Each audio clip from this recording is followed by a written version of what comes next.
오늘 특별 새벽 기도의 첫날 말씀의 제목은 고난의 시험을 주시는 하나님, 이렇게 정했습니다. 고난의 시험을 주시는 하나님. 우리가 맞이한 2021년은 고난 중에 맞이했습니다. 그 고난도 보통 고난이 아니라 이 팬데믹이라고 하는 세계적인 고난입니다. 대한민국도 이 세계적인 이 팬데믹 속에 포함되어 있고, 이 감염 환자들이 자꾸 늘어감으로써 비대면 예배라고 하는 이런 형식으로 모이지 않으면은 강제를 당하는 이와 같은 시대를 살고 있습니다. 어떻게 왔든지 고난이 우리에게 왔습니다. 그런데 이와 같은 팬데믹 시대에 이 고난의 시험에 대한 생각을 하고 고난의 시험을 어떻게 우리가 대할 것인가 하는 우리의 태도를 성경적으로 정리하고 한 해를 출발해야 됩니다. 하나님은 불러내신 사람들을 오합지졸처럼 모아두기를 원치 않습니다. 한 국가가 군대를 유지하기 위해서 군인들을 모집했다면, 징집했다면 그 수용소 같은 막사에다가 다 수용을 하면서 마음대로 그냥 살아라. 그런 거는 군대가 아닙니다. 훈련을 시켜야 되죠. 그래서 정규 군인으로 훈련된 바로 그 사람들이 나라를 지킬 수 있는 용사가 될 수가 있는 것입니다. 하나님이 불러내신 사람들은 하나님께서 그냥 오합지졸처럼 따로 이렇게 구별하지 않습니다. 반드시 훈련을 시켜서 십자가 정병, 하나님의 군대가 되게 하신다 하는 것입니다. 독수리가 자기 새끼를 키울 때에 그 독수리 새끼가 살이 둥둥 쪄가지고 새끼 뵌 돼지처럼 배가 불룩 해가지고 뒤뚱뒤뚱하는 새로 키우기를 원치 않습니다. 독수리는 자기 새끼를 새중의 왕으로 키웁니다. 그래서 나중에는 둥지를 흔들고 둥지에 깔았던 깃털을 다 제거하고 가시둥지가 되게 하고 결국은 그 새끼가 독수리 그 어미 덩어리에 올라오도록 만듭니다. 그래서 창공으로 올라가서 쏟아버리고 다시 받아주고 이렇게 하면서 세중의 왕으로 훈련시켜서 마침내 혼자 힘으로 사냥도 하고 살아갈 수 있는 그런 독수리로 만들어내는 거죠. 하나님이 불러내신 그리스도인들은 우리 하나님께서 오합지졸로 그냥 두지를 않는다고 하는 이 대원칙을 기억하셔서 나도 하나님의 부르심을 받은 그리스도인이라면 일정한 훈련이 나에게도 있다 하는 것을 각오하고 또 그걸 인정하셔야만 된다는 것입니다. 성경을 보면 하나님께서는 이 고난의 시험을 주신다는 것을 명백하게 말씀하고 계십니다.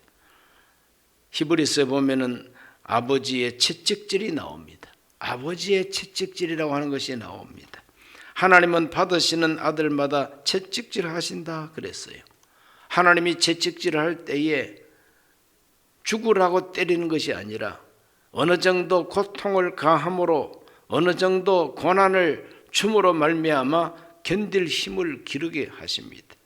그래서 참고 징계를 받고, 만약에 그와 같은 하나님의 채찍질과 징계가 없으면은 사생하든지 자기 친자식이 아니라고 말합니다. 자기 친자식이 아니고 사생하기 때문에 될 대로 되라 하고 버려둔다는 것입니다. 그러나 반드시 자기의 자식을 키울 때는 징계를 한다. 이게 바로 아버지의 채찍질이라고 하는 것입니다. 히브리서 12장 10절로 11절에 보면 그들은 잠시 자기 뜻대로 우리를 징계하였거니와 오직 하나님은 우리의 유익을 위하여 그의 거룩하심에 참여하게 하시느니라. 무릇 징계가 당시에는 즐거워 보이지 않고 슬퍼 보이나 후에 그로 말미암아 연단받은 자들은 의와 평강의 열매를 맺느니라 그랬어요. 세상의 육신의 아버지도 자기 자식을 징계합니다. 그러나 그 육신의 아버지의 징계라는 것은 그저 자기 뜻대로 징계를 하지만 하나님은 우리를 거룩함에 참여시키기 위하여 징계한다 그랬어요. 그래서 연단받은 사람들은 어떻게 열매를 맺느냐? 의와 평강의 열매를 맺는다고 그랬습니다. 그러므로 아버지의 채찍질이라고 하는 것이 분명하게 있다는 것입니다. 두 번째로는 시련이라는 게 있습니다. 이 세상을 살다 보면 여러 가지 종류의 시련이 있습니다. 그 시련을 당하고 그 시련을 견디고 참고 그래서 좋은 열매를 맺게 된다. 야고보서 1장 12절에 시험을 참는 자는 복이 있나니 이는 시련을 견디어낸 자가 주께서 자기를 사랑하는 자들에게 약속하신 생명의 멸류관을 얻을 것이기 때문이라 그랬어요. 야고보가 말하는 이 시련은 여러 가지 시험이 많다고 가르쳐 줍니다. 여러 가지 시험을 만날 때 온전히 기쁘게 여기라. 이 시련을 우리에게 허락하는 것은 인내를 키우기 위함이다. 인내. 그래서 인내를 온전히 이루어라. 인내를 이루면은 1장 4절에 보면 인내를 온전히 이루라. 이는 너희로 온전하고 구비하여 조금도 부족함이 없게 하려 함이라. 부족함이 없는 크리스찬 만들기 위하여 하나님은 여러 가지 고난을 준다는 것입니다. 시련을 준다는 겁니다. 이 시련을 참고 또 참고 또 참고 견뎌내면은 온전하게 된다. 인내를 배우게 된다. 그래서 소망이 이루어지게 된다. 이것이 바로 하나님이 주시는 고난입니다. 고난의 시험을 주시는 하나님. 그 시험은 반드시 목적이 있습니다. 훌륭한 아들 만들려고, 온전하고 구비하여 부족함이 없게 하려고. 그래서 고난이 허용되고 고난이 옵니다. 세 번째, 그리스도인으로 받는 고난이 있습니다. 그리스도인으로 받는 고난이라는 것은 예수님을 믿기 때문에 받는 고난이에요. 또 예수님의 말씀을 순종하다 보니까 가치관이 틀리는 세상과 권력과 부딪히는 이와 같은 갈등이 있습니다. 일제시대는 신사참배를 거부하고 고난을 당했습니다. 조선 말기에는 기독교가 들어와서 제사 제도를 거부하고 제사를 지내지 아니함으로 말미암아 유교적 가치관, 유교적 이 문화 충돌이 생기는, 그것 때문에 받는 고난, 그것 때문에 목숨까지 잃는 순교자가 나오게 되기도 한 것입니다. 베드로전서 4장 15절과 16절에 이런 말씀이 있습니다. 너희 중에 누구든지 살인이나 도둑질이나 악행이나 남의 일을 간섭하는 자로 고난을 받지 말려니와 만일 그리스도인으로 고난을 받으면 부끄러워하지 말고 도리어 그 이름으로 하나님께 영광을 돌리라 그랬어요. 오늘 우리 그리스도인들, 우리 교인들은 이 세상 살면서 살인하고 도둑질하고 악행하고 쓸데없이 남의 일에 간섭하고 사기치고 거짓말하고 이런 것 때문에 고난을 받지 말라는 것이. 그와 같은 도덕적인 윤리적인 허물과 잘못된 행동으로 고난받는 것은 싸다. 싸대기 맞아야 싸다는 겁니다. 그러나 그리스도인으로 고난을 받을 때, 그리스도인으로 받는 고난은 어떤 고난이냐? 믿음 때문에, 예수님 때문에, 교회에서 예배 드린다는 것 때문에 고난을 이제 받는다는 겁니다. 부끄러워하지 말라. 부끄러워하지 말라. 두려워하지도 말라. 우리 예수님께서는 그리스도인으로 받는 고난에는 상이 있다고까지 말씀해 주셨습니다. 그래서 마태복음 5장에 보면은 팔복이 나오는데 그 팔복 가운데 마지막 복이 의를 위하여 박해를 받은 자는 복이 있나니 천국이 그들의 것입니다.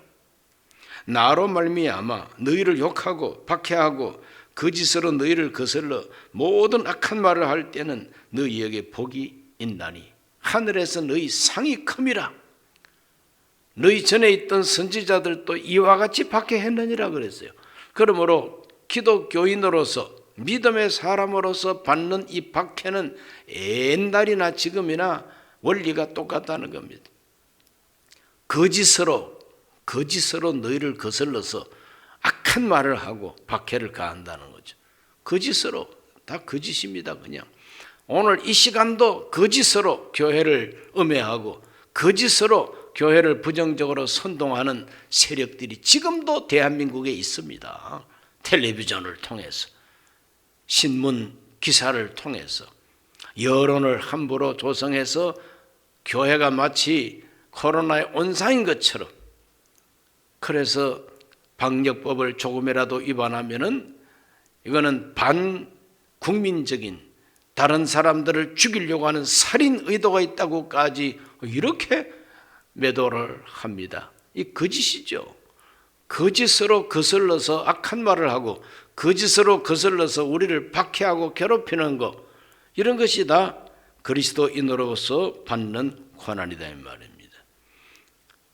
초대 기독교 박해를 할 때는 기독교인들을 식인종이라고 했습니다. 기독교가 식인종입니까? 거짓말도 아주 엄청난 거짓말로 덮어씌웠죠. 네로 황제 때에 기독교인은 식인종이다. 왜 그러냐? 받아 먹어라 내 피다, 받아 마셔라 내 피다, 받아 먹어라 내 살이다. 그러니 살 뜯어먹고 피 마시는 게 저 기독교인이다. 그런 식으로 왜곡해가지고 교회를 박해하고, 기독교인 그러면 꼭 식인종처럼 그렇게 쳐다보는 거죠. 여론을 그렇게 만들었습니다. 이렇게 함으로써 무수히 많은 사람들이 순교를 하게 된 것이죠. 그러므로 그리스도인으로 받는 고난이 오늘날도 있다는 겁니다. 이럴 때 우리는 어떻게 해야 되겠느냐? 베드로전서 4장 19절에 이렇게 가르쳐주고 있습니다.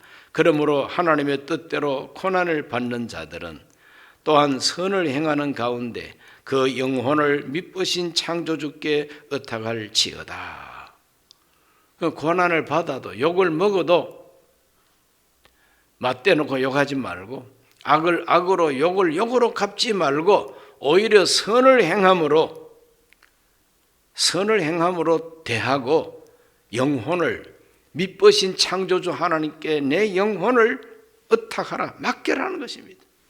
그래서 초대교회 순교자들은 다 베드로가 가르친 대로 악으로 욕을 욕으로 갚지 아니하고 오히려 선으로 갚으면서 영혼을 하나님께 맡기고 죽이면 죽으리라 하고 순교당한 것이 그 로마 시대의 기독교인들의 모습이었습니다. 오늘날도 마찬가지죠. 우리가 음해를 당하고 우리가 거짓말로 교회를 매도한다 그래서 우리가 여기다 붉은 때를 메고 나가서 싸우고 데모하고 그러겠습니까? 그렇게는 우리가 할 필요가 없습니다. 성경대로 아무리 그렇게 하더라도 우리는 쌀 모아서 이웃에게 구제하고 우리가 해야 할 선을 행하면서 하나님께 맡기라는 것이, 하나님께 맡겨라. 오늘 우리 모두가 다 그리스도인으로 받는 고난이 있다고 하는 것을 생생하게 지금 우리는 체험하고 있습니다. 명실공히 지금은 시험의 때요 고난의 때인 것입니다. 이 고난을 당하면서도 우리들은 정말 선을 행하고 하나님께 내 영혼을 맡길 줄 아는 순교적 각오를 해야 된다. 이것이 성경이 가르쳐주고 있는 태도입니다. 네 번째로 참된 경외심의 시험이라는 게 있습니다. 참된 경외심의 시험이 뭐냐? 하나님을 진짜 경외하느냐 이 말입니다. 하나님을 내가 정말 경외하는 사람이냐, 여기에 대한 시험이 우리에게 있다는 겁니다. 고난의 시험입니다. 보통 고난이 아닙니다. 창세기 22장 1절과 2절에 그 일 후에 하나님이 아브라함을 시험하시려고 그를 부르시되 아브라함아 하시니 그가 이르되 내가 여기 있나이다. 야훼께서 이르시되 네 아들 네 사랑하는 독자 이삭을 데리고 모리아 땅으로 가서 내가 너에게 일러준 한 산 거기서 그를 번제로 드리라 그랬어요. 청천벽력입니다. 마른 하늘에 벼락이 떨어졌어요. 마른 하늘에 떨어진 벼락이 뭐냐? 네 사랑하는 독자 이삭을 내가 지시하는 산으로 데리고 가가지고 번제로 드려라. 번제로 드리라고 하는 것은 그냥 칼을 가지고 사지백체를 찢어가지고 조각조각 찢어가지고 남김없이 불태워 제로 만들어라는 겁니다. 입장을 바꿔놓으셔야 할 때 이거는 정말 순종하기가 어려운 시험이 아닐 수가 없습니다. 어떻게 그렇게 할 수가 있는가? 정말 참 어려운 시험이죠. 아브라함 참 고민 많았을 것이라고 생각이 됩니다. 하나님, 어찌하여 나에게 이와 같은 시험을 주십니까? 나 이제 하나님이고 나 버리고 다 집어치우고 이제는 그냥 나 혼자 살겠습니다. 하나님 필요 없어. 내 아들 먹고 싶은 하나님 필요 없어. 나는 이제부터는 나 혼자 살 거야. 아니면 다른 신 섬기면서 살 거야. 이렇게 하나님을 떠날 수도 있는 시험이 바로 이 시험이란 말이죠. 하나님을 경외하느냐, 진짜 하나님을 경외하느냐, 네 아들이냐 너의 하나님이냐, 이런 종류의 시험입니다. 아들이냐 하나님이냐, 이런 시험입니다. 아들을 택한다면 하나님 버려야 돼요. 하나님 택하면 아들을 바쳐야 돼요. 경외심의 시험입니다. 그런데 믿음의 조상 아브라함은 그 마음의 갈등을 이기고 결국은 그 아들을 번제로 바치려고 높이 칼을 들었어요. 그럴 때 하나님께서 아브라함아 네 아들 이삭에게 칼을 대지 말라. 그러면서 창세기 22장 12절에 이렇게 말합니다. 사자가 이르시되 그 아이에게 네 손을 대지 말라. 그에게 아무 일도 하지 말라. 네가 네 아들 네 독자까지도 내게 아끼지 아니하였으니 내가 이제야 네가 하나님을 경외하는 줄을 아노라. 이제야 하나님을 경외하는 사람이라고 내가 인정하겠다는 거예요. 그럼 이때까지는 몰랐습니까? 하나님? 무슨 하나님이 내가 경외하는 믿음을 가진 줄도 몰랐습니까? 덩신 같은 하나님, 바보 같은 하나님 아니에요. 이거 IQ가 지금 몇이에요? 하나님 다 알고 계시지만 그렇게 함으로써 하나님은 인정서를 발부하게 됩니다. 요즘 말로 인정서를 발부하게 되는 거예요. 왜 아브라함에게 그런 무지막지한 시험을 했느냐? 두고 하나님을 섬기는 모든 사람에게 하나님을 경외한다는 것은 바로 이와 같은 시험을 통과하는 것이다라고 가르쳐주고 있는 것이죠. 그러니까 모든 믿는 자에게 본이 되고 모든 믿는 자에게 표준이 되고 모든 믿는 자에게 하나님을 경외하는 신앙의 본질이 뭐냐? 하나님, 주신 자도 하나님, 달라고 하시는 분도 하나님. 그렇다면 하나님을 선택하는 것이 하나님을 경외하는 신앙이다 이 말이죠. 그러므로 하나님을 경외한다고 하는 이 신앙은 무서운 것입니다. 무서운 결단이죠. 내 이익을 따라 선택하는 것이 아닙니다. 내 자존심을 따라 선택하는 것이 아닙니다. 적당하게 조류를 따라서 시대 조류를 따라서 눈치를 보고 눈알 이쪽 저쪽 굴리다가 이것이 나한테 이익이 되겠다. 그렇게 꾀가 많게 사는 것이 신앙이 아니라는 거예요. 신앙은 우직하게 하나님 한 분을 선택하고 그 하나님하고 다른 그 어떤 것도 비교할 수 없다는 거죠. 바치라면 바치는 것이지. 이와 같이 하나님 경외하는 시험이 우리 신앙생활 속에 있다고 하는 것을 우리가 잊어서는 안 됩니다. 히브리서 11장 믿음장에서는 이 아브라함의 시험을 이렇게 평가합니다. 히브리서 11장 17절에 아브라함은 시험을 받을 때에 믿음으로 이삭을 드렸으니 그는 약속들을 받은 자로되 그 외아들을 드렸느니라 그랬어요. 이미 약속을 받은 아들이지만 하나님께 드렸다는 거죠. 18절 19절 그에게 이미 말씀하시기를 네 자손이라 칭할 자는 이삭으로 말미암으리라 하셨으니 그가 하나님이 능히 이삭을 죽은 자 가운데서 다시 살리실 줄로 생각한지라. 비유컨대 그를 죽은 자 가운데서 도로 받은 것이니라 그래. 죽은 자 가운데서 도로 받은 것이나 다를 바가 없다는 것입니다. 아브라함은 시험을 받을 때에 독자를 들임으로 인정받았다 그랬죠. 오늘 우리에게 이와 같은 경의 시험의 시험이 아브라함하고 똑같은 그와 같은 시험은 없습니다.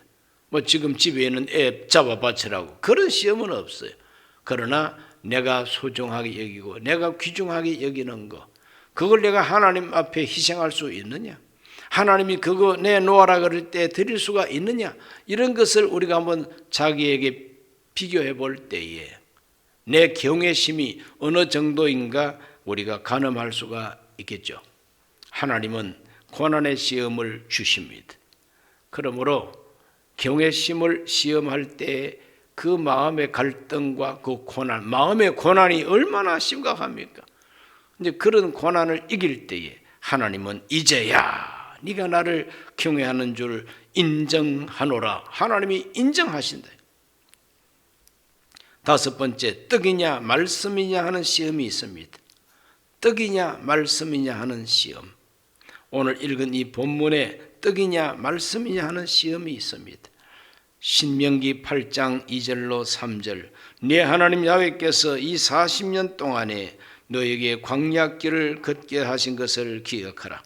이는 너를 낮추시며 너를 시험하사 네 마음이 어떠한지 그 명령을 지키는지 지키지 않는지 알려 하심이라.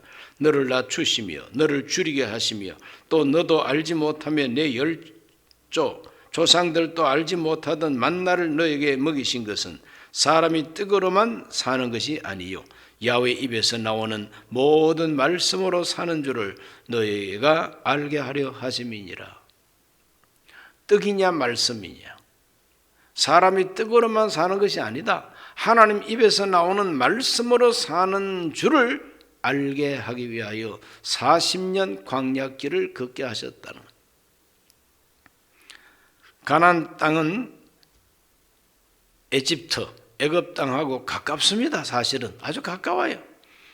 그러므로 일주일만 걸어가면, 그때 당시에 걸음걸이로 일주일만 걸어가면은 가나안 땅에 갈 수가 있다는 거죠. 그러므로 빠른 길이 있어요. 빠른 길이 있어요. 해변길로 빠른 길이 있습니다. 지중해 연안으로 쫙 올라가면은 일주일만 걸어가면은 가나안 땅이에요. 빠른 길이 있습니다. 또 그 길이 제일 쉬운 길이에요.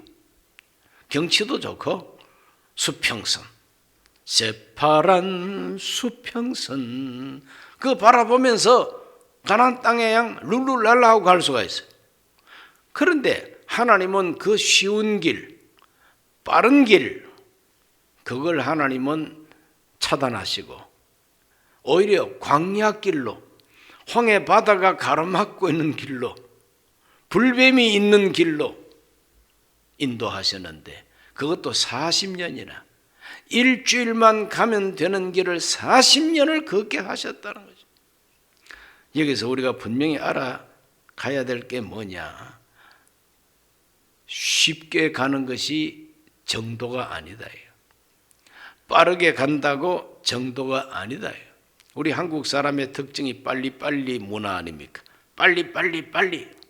밥도 빨리 먹고 주문하면 냉큼 가져와야 되고 성질 급해요. 빨리. 때로는 이 빨리 문화가 발전하는 원동력도 됩니다만은, 그러나 우리 신앙생활은 그런 빨리 급속 성장이라는 게 별로 하나님 기뻐하는 성장이 아닙니다. 급속하게, 쉽게, 아무 고난 없이 쉽게 젖과 꿀이 흐르는 땅을 소유하는 것. 목적이 뭐냐? 목적이 뭐냐? 젖과 꿀이 흐르는 땅을 차지하는 게 목적이냐? 그 목적 달성을 위해서 쉬운 길이 좋은 길이냐? 빠른 길이 좋은 길이냐? 그게 아니라고 가르치는 것이 성경이다. 젖과 꿀이 흐르는 땅을 차지하는 것이 목적이 아니라 하나님 백성 되는 게 목적이라는 거예요. 하나님 백성 되는 게 목적. 그래서 철학자는 이것을 이렇게 표현합니다. 소유냐 존재냐. 소유냐 존재냐. 내가 뭘 소유하고 내가 많은 지식을 소유하고 물질을 소유하고 권력을 소유하고 쾌락을 소유하고 소유를 많이 했으니까 넉넉하니까 나는 이제 행복하다. 아니다. 소유가 넉넉하고 하나님께 대하여 부여하지 못한 자는 어리석은 부자처럼 된다. 너의 영혼 오늘 밤 도로 찾으면 너의 소유가 누구 것이 되겠느냐. 예수님이 그런 비유를 들었습니다. 내가 쌓아둔 내 소유가 내 영혼보다도 중요한 게 아니라는 거예요.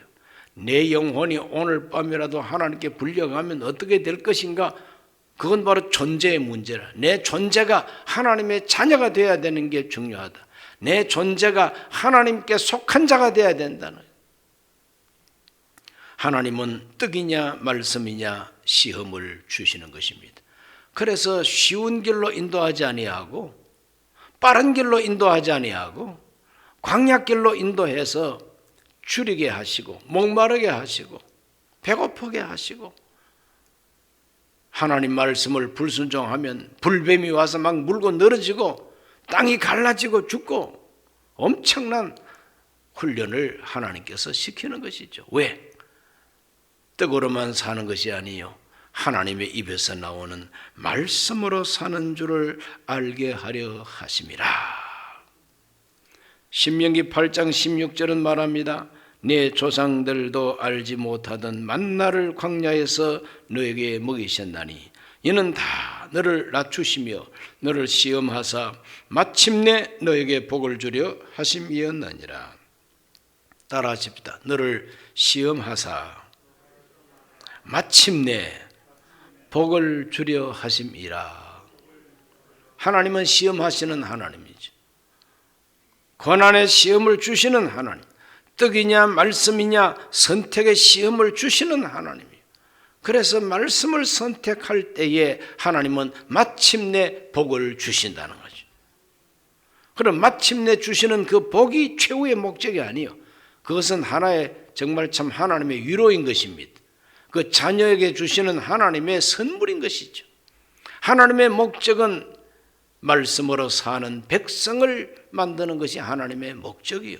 오늘 우리 그리스도인들도 마찬가지입니다. 예수 믿고 복 받는 것, 예수 믿고 건강한 것, 예수 믿고 출세하는 것, 그게 목적이 아니라 예수님을 잘 믿고 예수님 제자가 되고 하나님 백성 되는 게 이것이 목적이라. 그렇게 하나님이 볼 때 이만하면 됐다 그럴 때에 따라오는 부수적인 선물이 이 세상에 먹고 마시는 축복이라고 성경이 가르쳐주고 있습니다. 우리 모두가 그런 시험을 인정을 하고 있다는 것을 알고 각오하고 시험을 잘 받아야 된다는 것을 알고 시험을 이겨내게 되시기를 주의 이름으로 축원합니다. 우리 한국 기독교인들의 역사를 보면은 초기 조선시대 말기에 들어온 기독교 일정 시대를 다 지나고 해방될 때까지가 제1기입니다. 그 1기 동안에 우리 초대교회 한국 기독교인들은 시험을 많이 받았습니다. 신사참배하라 일본의 압제 속에서 시험을 많이 받았습니다. 그럴 때 제일 많이 불렀던 찬송이 내 주를 가까이 하게 하면, 그리고 주 예수의 강림이 가까우니 하는 이 두 찬송가를 제일 많이 부르면서 시험을 통과했습니다. 제2기 우리 한국 기독교인들은 해방된 이후에 경제 개발이 어느 정도 될 때까지 70년대 말까지입니다. 그 한 20년 동안 50년대에서 한 20년 동안 우리 제2기 우리 기독교인의 시험이 있었어요. 그 시험은 전쟁과 환란과 이 세상의 혼란과 그리고 가난, 너무너무 가난합니다. 이 가난 속에서 어떻게 하든지 한번 일어서 보려고 애쓰다 보니까 박정희 장군이 쿠데타를 일으켜서 독재를 해도 괜찮으니까 잘 살아야 되겠다고 하는 바로 이 일념 하나 때문에 독재도 참아가면서 자유를 반납해가면서 열심히 일하고 이래가지고 경제개발에 성공을 했습니다. 그 경제개발 성공할 때까지 얼마나 많은 고난과 가난과 사회적인 전쟁과 그 후유증을 알았습니까? 그 후유증 속에서 오직 한번 잘 살아보자고 하는 이 마음 때문에 사랑하는 자여, 네 영혼이 잘됨같이 네가 범사에 잘되고 강건하기를 내가 간구하노라 하는 이 말씀이 백성들의 마음을 사로잡아서 세계 최대 교회로 여의도 순복음교회가 성장하게 되기도 했습니다. 그런데 이제 80년대가 되면서부터 지금까지 한 3기를 우리가 이제 볼 수 있어요. 이 시대에 출생한 사람들은 고생이라는 걸 모릅니다. 어머니, 아버지, 할아버지, 할머니가 고생하면서 경제 개발하고 일구어 놓고 이제는 살만하니까 잘 먹고 잘 살고 그 속에서 시험을 겪지 아니하면서 누리기만 해왔습니다. 그러다 보니까 시험을 받지 못한 이 기독교인들이 허약하기 그지없어서 하나님께서는 오늘 2021년이 되면서 혹독한 시험을 우리에게 주고 계신 것이죠. 너희들도 이제 시험 좀 당해봐야 되겠어. 매 좀 맞아야 되겠어. 종아리 걷어. 이런 시대가 된 것을 저는 느낍니다. 그러므로 고생 좀 해봐야 되죠. 정신 좀 차려야 됩니다. 그래서 정말 참 하나님이냐 세속이냐 돈이냐 하나님이냐 그리스도인으로서 받는 고난을 받을 때 이래도 예수 믿겠느냐 하는 이런 고난을 우리가 당할 때 이 시험을 이겨야만 되겠는데 자기 편리한 대로 편한 대로만 살겠다고 하면은 교회를 떠나게 되고 믿음을 떠나게 되는 것입니다. 시험의 때가 왔습니다. 하나님께서는 고난의 시험을 통하여 우리를 친자식으로 연단하시고 하나님은 고난의 시험을 통하여 우리를 알곡되게 하십니다. 시험의 때를 잘 이기시기를 예수 이름으로 축원합니다. 기도드립니다. 살아계신 아버지 하나님, 오늘 하나님 앞에 나와 고난의 시험을 주시는 하나님의 섭리에 대해서 우리 모두가 다 말씀을 묵상했습니다. 어떤 환경 속에서도 시험을 잘 이기고 승리하는 우리 성도들이 되게 해 주옵소서. 예수님 이름으로 기도하옵나이다. 아멘.